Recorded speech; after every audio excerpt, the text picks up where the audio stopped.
Bonsoir à tous et bienvenue dans ce point de l'actualité. Plusieurs délégations prennent part au 27e congrès de l'Union postale universelle. En marge de la rencontre, le Premier ministre échange avec des personnalités. Patrick Hachi reçoit également ce mercredi le président de France volontaire. La Côte d'Ivoire et la France renforcent davantage leurs relations d'amitié et de coopération. Les deux pays vont initier de nombreux projets en faveur des jeunes. Un partenariat sera signé avec le ministère de la Promotion de la Jeunesse, de l'Insertion professionnelle et du service civique. Le ministre du Budget et du Portefeuille de l'État renforce la surveillance dans la mobilisation des ressources douanières. Moussa Sanogo visite la salle de contrôle du système de vidéo-sûreté des douanes. Elle est installée à la direction des régimes économiques en zone portuaire à Abidjan. Cet outil retrace toutes les procédures aux différentes frontières.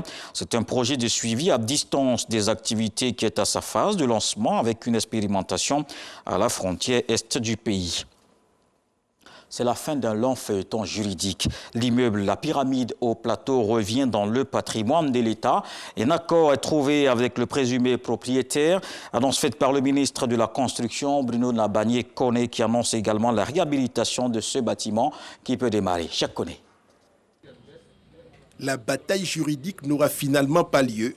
Les négociations ont fini par payer.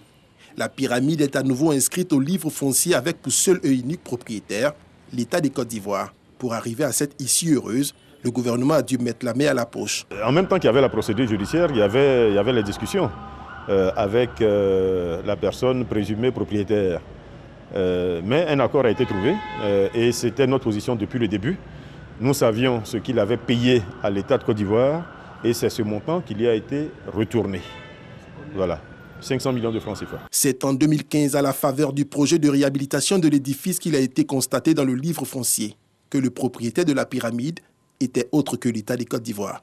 Donc depuis 2008-2009, l'immeuble était inscrit au nom d'une SCI et quand l'État, après 2011-2012, a voulu réhabiliter l'immeuble, nous nous sommes rendus compte qu'il n'appartenait plus à l'État. Quelqu'un d'autre en était le détenteur, en était le propriétaire officiellement au niveau de la conservation foncière. Place désormais au projet de réhabilitation de ce joyau architectural, jadis vitrine de la ville d'Abidjan, tombé en ruine depuis quelques années. Nous avons perdu beaucoup de temps à cause de cette situation. Notre volonté à nous, c'est d'aller vite. Je vous l'ai indiqué, depuis 2011, dans les priorités de réhabilitation de l'État de Côte d'Ivoire, il y avait l'immeuble La Pyramide.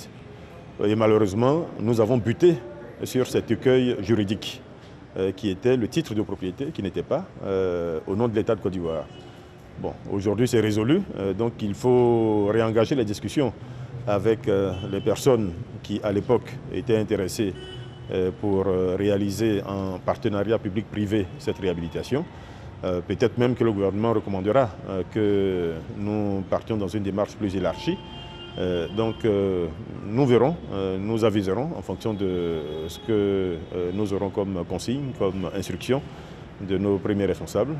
Mais l'idée, c'est vraiment d'aller le plus vite possible dans la réhabilitation de ce bâtiment. La pyramide du Plateau, inspirée de l'histoire des pyramides d'Égypte, a été conçue par l'architecte italien Rinaldo Olivieri. L'immeuble de type R+14 est bâti sur une parcelle de 4072 m². Dans le reste de l'actualité, le Soudan va remettre Omar El-Béchir à la Cour pénale internationale. L'annonce a été faite ce mercredi par la ministre des Affaires étrangères au deuxième jour d'une visite du nouveau procureur de la CPI, Karim Khan, à Khartoum. L'ancien président soudanais fait l'objet depuis des années de 2 mandats d'arrêt internationaux émis par la Cour pénale internationale pour crimes contre l'humanité et génocide au Darfour. Ces derniers mois, les autorités soudanaises avaient multiplié les signes de coopération avec la Cour. Aujourd'hui, c'est finalement le Conseil des ministres qui a pris la décision. Les forces militaires afghanes connaissent des difficultés pour repousser les assauts des talibans. Ces derniers ont conquis une 9e capitale provinciale de Kunduz, la grande ville du nord-est. Les talibans sont accusés de nombreuses atrocités. Dans les endroits passés sous leur coupe, les violences ont poussé des dizaines de milliers de civils à fuir leur foyer dans tout le pays. Le président afghan s'est rendu à Mazar-i-Sharif pour tenter de remobiliser ses troupes. L'actualité se poursuit avec les infos régionales. Je vous donne rendez-vous à 20 h pour la grande édition.